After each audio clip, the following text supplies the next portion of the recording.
goats. The overgrazing of goats across the world has been one of those really dramatic symbols of deforestation, desertification, totally degraded landscape. But in permaculture design, we continuously remind ourselves that the problem can be the solution. So with that in mind, I set about grazing our goats in a way that creates a reforestation process. How can that animal be designed in as a positive element, giving us production, giving us land fertility, land-free reforestation, and providing us with fuel?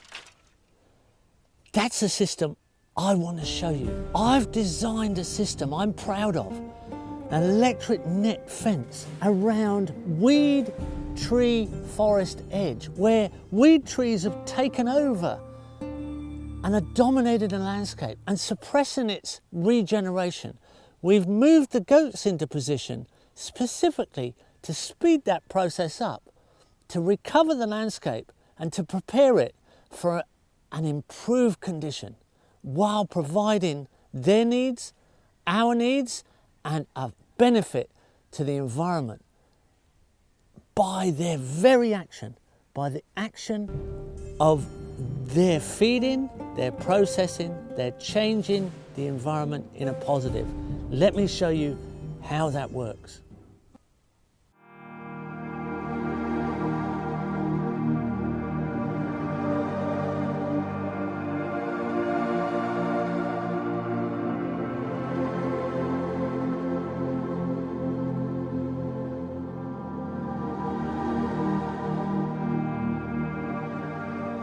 So here's our system, a 50-metre length of electric net.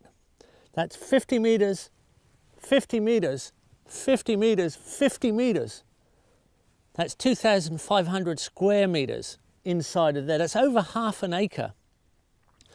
But 40% of it is the pasture you can see, and then 60% are trees. And these are weed trees. These are your classic tree types that come in and invade damaged farmland. These are privet, small leaf privet, large leaf privet, camphor, lantana, all species that are undesirable and slowly let the landscape come back to forest. But we can speed that up. By moving in with these type of systems, we can speed up the sequence of succession towards what we would prefer, whatever that may be. At the base of this is an electric solar powered fence unit. Earth stake, live wire, electrified net. And it's electric all the way along the horizontal lines, except for this last bottom line. This touches the ground, and the next one up is electric. Now we have to have really clear ground, so we cut the grass nice and low, and we set up a very straight, tight line, because we need to have good electricity and no shorts if possible all the way through the electric net to make sure we've got our goats well contained and they're performing the job we want them to perform. So this piece of appropriate technology, solar powered electric fence, quite high voltage, keeps them completely contained if you set it up carefully. We've provided the goats with what they need. We've got shelter. They don't like the rain. They need to get into shelter overnight, and they need to get into shelter in the rain. We've given them a good water supply, so they've got good, clean, constant water. We've given them a mineral block so they can get all the minerals they require for a full complement of diet. They've got 40% pasture, 60% forage. They've got everything they need. They need control. We need to control the goats. We need to control their area. We've taken out any plants in there prior to introducing the goats that might create them problems with toxicity or poisons. They're well supplied. They're happy. They're going to go into function. They're going to be productive. This is the forest edge. Forests always have a successional edge coming out into the adjoining environment. This is the point of influence. The goats only take out what they can reach. That you can guarantee. They're going to strip out all the leaves they can reach. Then we come in as a strategy, a timing of event. We then come in and cut the trees down to them, leaving just a stump that regrows as a coppice. But we move the goats onto new ground and come back later when the coppices of all the remaining weed tree stumps have regrown. Then they graze that, forage that off much quicker and increase the fertility cycle while stressing the weed trees. 2 or 3 cycles later, the regrowth coppice weed tree stumps are so stressed, we can make our move, we can change it. We can bring in the flat ground back to pasture, the hill country to quality forest, or even cropland, whatever we want to make that change. We can make our move with a strategic point of timing by observation of our productive element, well designed into our environment, so that we become the stewards of the potential abundance by understanding the sequences of environmental repair. You can see where they've eaten it down and now it's regrown for the first time and it's got plenty of regrowth power. Each time that it's eaten over and over, the goats will stress this down and we can change the system.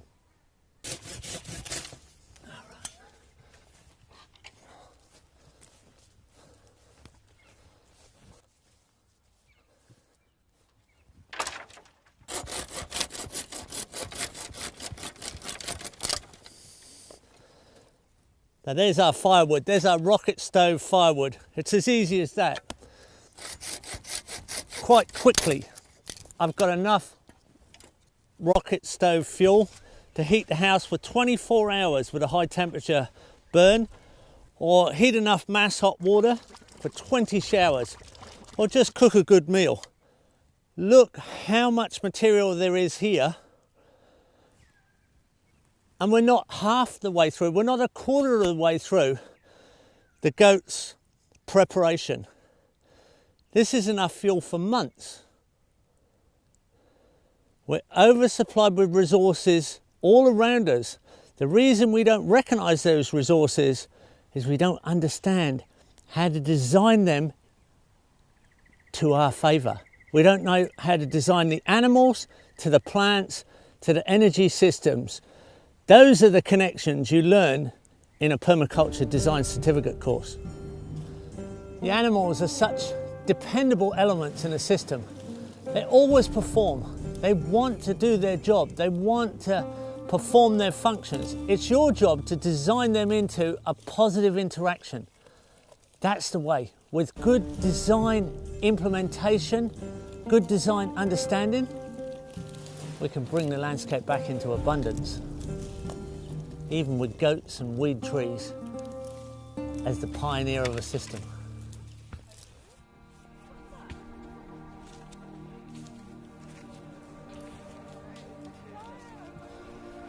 So, we've shown you how to use goats in a positive way. We need to lay that together with design. We need to keep the story going.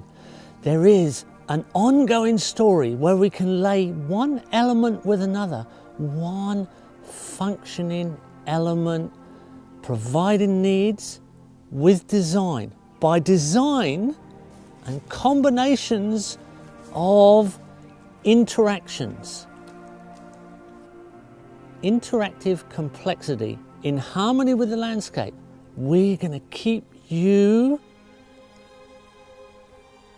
involved in this story of how all this lays together to provide your needs in an easier and easier way while benefiting the environment with more fertility, with more abundance, with more biodiversity, and providing all of the needs of humanity. with simple understanding of design systems that interact. That's our story. We're going to keep going, one chapter at a time.